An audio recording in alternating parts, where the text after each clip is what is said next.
What's up, guys? Welcome back to KB Small Engine Repair. I got my self-inspection form for my business renewal today.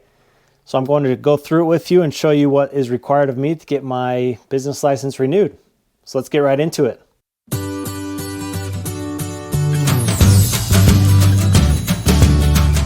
All right, guys, so here we are. Home business self-inspection form. I got that today and I need to fill it out to renew my business license. A lot of you may have seen CNL's recent safety video. If not, I urge you to go check that out. There's a lot of great information in there that you can implement into your shop. I personally am going to implement a lot of that into my shop just for safety reasons. A lot of, it's all about safety, guys. So being safe and all about the environment and keeping inspections and fines off of our back, that's our end goal, right? But in terms of me and my city and my government entity, this is what is required of me to get my business license renewed. So that's what we're going to be discussing today. So let's start right off. Number one is your address. Your address, this is based off of my fire authority, my prevention division, and a couple other divisions that have gotten together and put this form together. So my address numbers must be a minimum of 4 inches in height and visible from the street, free from the bushes, shrubs, etc. I actually had an issue with this last year. I had to change that around. I have a bush out front that's been overgrown. So I switched that around, but check, got that done. Number 2, exits and hallways. All exit doors shall remain clear and free of obstructions, boxes, storage, deliveries, etc. So what they're looking for here, you just have to have a clear exit, a clear pathway to the exit in case of an emergency, fire, anything, or for emergency personnel to get in to help somebody. So just make sure you've got a clear entrance, clear exit into your shop. Make sure you don't have mowers, machines in the path of that. Make sure you're not keeping your parts, your deliveries, anything in the way of that. Number 3, super important. A lot of you guys do this as a hobby on the side. You're just starting out. Whatever it is, I urge you to get a fire extinguisher. This is required as a business. I've actually got a couple of them. But even if you're doing it on the side, get a fire extinguisher. We're dealing with gas, we're dealing with sparks, we're dealing with whatever. You can have a fire in the snap of a finger. So this is a real big one for me, and I feel is super important. We all work on machines and have that time where it's like this thing could blow up at any minute. But so I always know where my fire extinguisher is. But the requirement is to keep a commercial 2A 10BC rated. So that's the name of the fire extinguisher they require, is a 2A 10BC rated serviceable type fire extinguisher. So it's got to be serviceable. They sell the kitty type fire extinguishers at the grocery store or hardware store, whatever. You have to make sure it's serviceable. I've got one here. I'll show you in a second. To be mounted in a common area of the home or business. The extinguisher requires an annual certification inspection to be performed by a qualified service technician. So here's mine. I've got a couple of them. So it's an ABC type fire extinguisher. It shows you the charge up here. It tells you that it's fully charged or it needs to be recharged. And then I've got my certification tag. So my there's where I am, there's a couple state inspectors that will come around and inspect your extinguisher.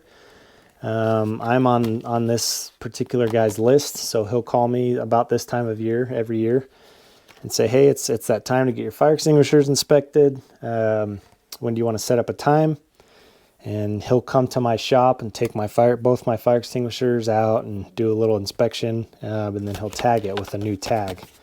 Put his tag on it with the date, punch out the dates with all of his information, and then he'll tag the top too, which punches off if you use it, obviously.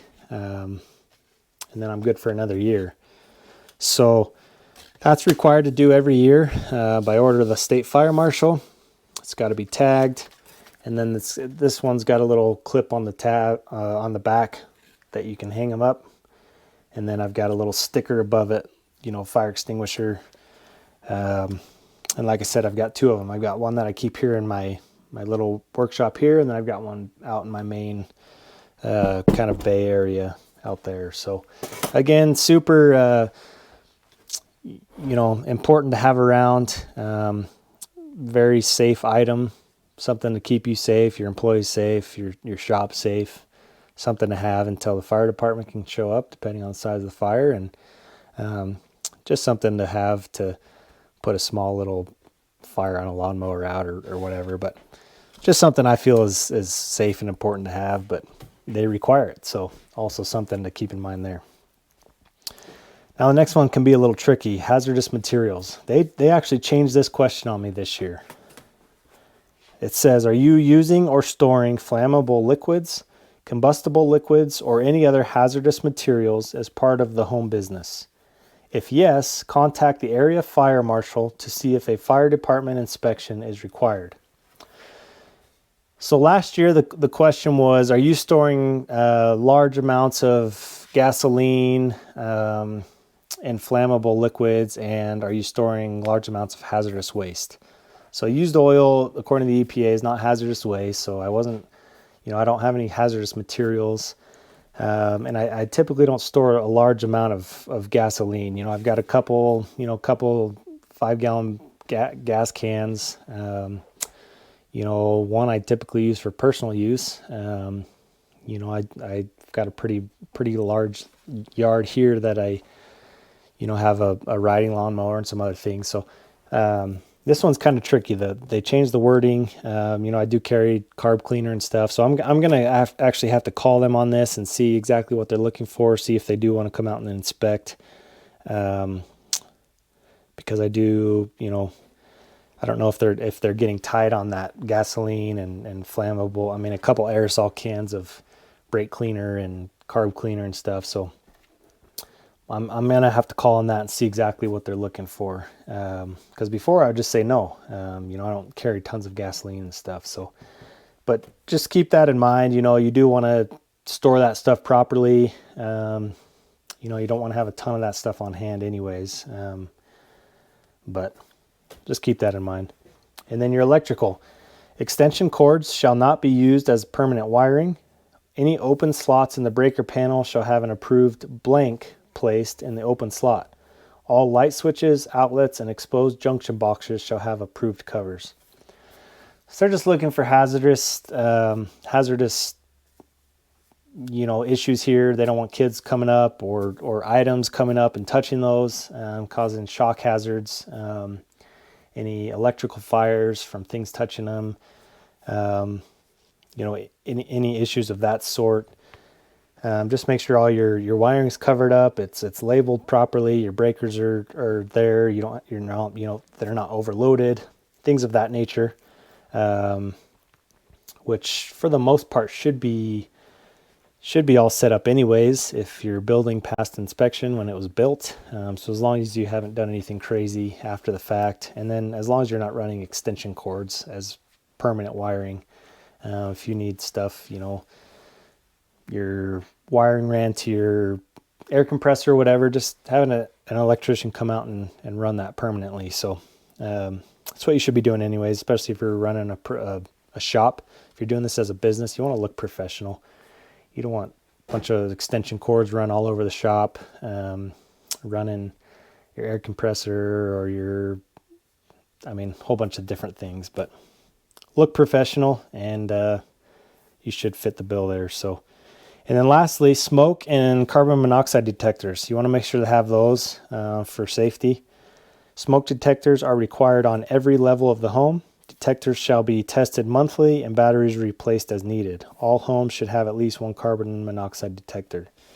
So super important here, very important here, especially the carbon monoxide detector in our field where we're running machines, In the colder months, you know, it's more important here because it's harder to ventilate if you don't have a ventilation system. In the summer months, you know, I've got all my bay doors open, got the windows open, and I've got big shop fans blowing out.